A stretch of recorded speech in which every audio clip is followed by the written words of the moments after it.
Hello, bachcho, let's read out the question first.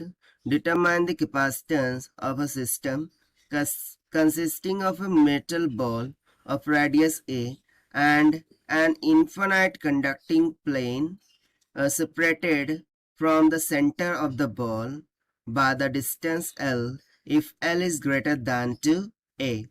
So यहाँ पर हमें एक बॉल के लिए कैपेसिटेंस फाइंड करनी है जिसका रेडियस है A और उसको conducting plate okay infinite conducting plate के समीप रख दिया जाता है और बेसिकली उसको सेपरेट किया है by using a long distance of L जहाँ पर L is very very greater than to A है। तो चलिए स्टार्ट करते हैं हम सॉल्यूशन से, but before of its let's talk about the key concept which we are going to use here for this question. So देखिए सबसे पहला कंसेप्ट तो मैं यहाँ पर लगाऊंगा कि जो कैपेसिटेंस होती है उसका फॉर्मूला क्या हो जाता है, चार्ज अपॉन वोल्टेज, ठीक है, और पोटेंशियल यू कैन से। सो ये हम एक कॉन्सेप्ट यूज कर लेंगे। और यदि मैं बात करूँ पोटेंशियल के फॉर्मूले की, वो हो जाता है के क्यू बाय आर के इक्वल, जहाँ पर आर जो बेसिकली चार्ज का डिस्टेंस शो करता है, राइट। क्यू चार्ज हो गया, के कांस्टेंट होता है और उसकी वैल्यू होती है 1/4πε0। तो भाई इसी कॉन्सेप्ट का हम यहाँ पर यूज करेंगे। एंड सेकंड थिंग, मैं यहाँ पर एक मिरर इमेज कॉन्सेप्ट का यूज कर सकता हूँ कि लेट सपोज इस तरीके से एक इन्फानाइट क्या है, कंडक्टिंग प्लेट है, इन्फानाइट कंडक्टिंग प्लेट, ठीक है।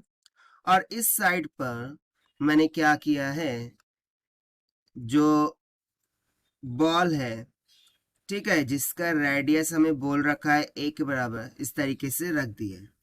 सो यदि इसकी इमेज देखो, सो इसके उस साइड में इसकी इमेज लगभग यहाँ पर बन जाएंगी। अब उसका रेडियस भी क्या होगा, सेम होगा। अब यदि इसका सेंटर कंडक्टिंग प्लेट से L की दूरी पर है, सो ये इमेज भी कितनी दूरी पर होंगी, L की दूरी पर होंगी, ठीक है। इतना हो गया। अब हम मान लेते हैं कि इसका पोटेंशियल V1 है, इसका पोटेंशियल V2 है। सो जो चार्जेस का डिस्ट्रीब्यूशन होगा due to this infinite conducting plate, वो कैसे हो जाएगा, इस पर प्लस क्यू हो जाएगा, इस पर माइनस क्यू हो जाएगा। अब ऐसा क्यों, सो ऐसा इसलिए ताकि ये क्या हो जाए, इक्विलिब्रियम कंडीशन में आ जाए, इसीलिए इस पर प्लस क्यू रहेगा और इस पर माइनस क्यू रहेगा। अब देखिए यदि मैं यहाँ पर पोटेंशियल्स की बात करूं, ठीक है, सो ऑलरेडी यहाँ पर हमें बोला गया था कि L is very very greater than to A, यानी कि L A के मुकाबले में बहुत ज्यादा बड़ा है, राइट।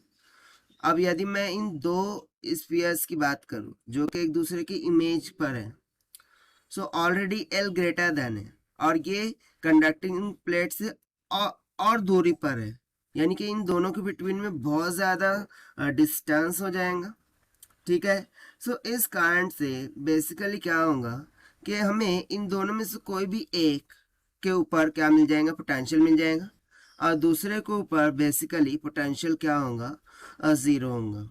सो बेसिकली यहाँ पर जो V2 है उसका पोटेंशियल हो जाएगा ज़ीरो, और जो ये वाला है V1, इसका पोटेंशियल हमें किसके इक्वल मिल जाएगा, सिंपली के Q divided by the distance R के इक्वल, जो कि हमने यहाँ पर फॉर्मूले में यूज किया था।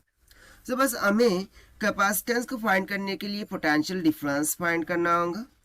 अब बस फिर हम कैपेसिटेंस को फाइंड कर सकते हैं। तो यहाँ से देखिए पोटेंशियल डिफरेंस क्या हो जाएगा, this will be equals to V1 minus V2, या फिर हम डायरेक्टली क्या बोल सकते हैं, के क्यू बाय आर लिख सकते हैं, क्योंकि दूसरा तो ऑलरेडी यहाँ पर जीरो हो चुका है, ठीक है, और उसका कोई कॉन्सेप्ट भी नहीं है क्योंकि वो एक मिरर इमेज की तरह हमने यूज किया था, just for concept clearing, okay, that is not in our use. So यहाँ पर देखिए चार्जेस कौन से अवेलेबल है यहाँ पर। सो लेट सपोज कि इस पर चार्ज है Q, सो ये हो जाएगा के क्यू डिवाइडेड बाय, और डिस्टेंस यहाँ पर क्या होगा, सो बेसिकली देखिए ये डिस्टेंस क्या है, सेंटर से चार्ज के लिए सेंटर से डिस्टेंस क्या है A, सो ये डिस्टेंस हो जाएगा A। ये आ गया हमारे पास पोटेंशियल। अब मैं कंसेप्चुअल फॉर्मूला फर्स्ट लगाता हूँ, जहाँ पर कैपेसिटेंस का लिख रखा था हमने Q divided by delta V होता है। So this will be equals to Q divided by potential कितना निकल के आया है, KQ divided by A, Q से Q कैंसिल हो जाएगा, this will be equals to A divided by K। So यहाँ से देखिए मुझे कैपेसिटेंस कितनी मिल गई, A डिवाइडेड बाय K के। मैं यदि K की वैल्यू सब्स्टिट्यूट कर दूँ, सो क्या होती है 1/4 पाई एप्सिलॉन नॉट। सो यहाँ से C will be equals to A divided by 1/4 pi epsilon naught हो जाएंगी। सो यहाँ से capacitance will be comes out equals to 4 pi epsilon naught times of A के इक्वल। और यही हो जाएगा हमारा आंसर, जो कि हमने सॉल्व कर लिया है by using the conceptual formula of capacitance and potential से। So this is the required solution. I hope you understood it well. Best of luck. Thank you.